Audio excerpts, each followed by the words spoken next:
How can one be a good Muslim? How can one be a good believer?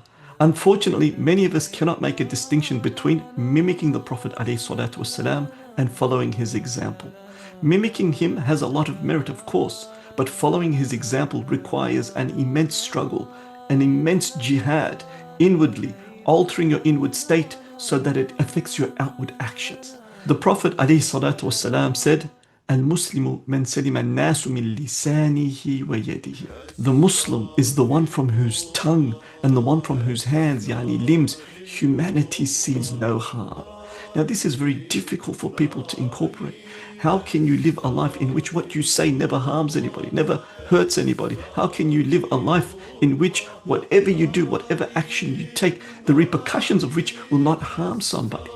It requires an immense struggle. It requires practice.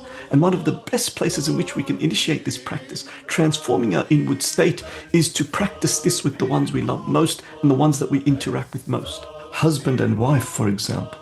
Implement this into your lives, because when you perfect it in your marital lives, you will be more accustomed to this manner of living. Then you can practice it with your closer family circle, and then eventually you can practice it with the wider community, and eventually implement this into your lives so that nobody amongst humanity will be harmed by what you say. Nobody amongst humanity will be harmed by what you do and the repercussions of what you do.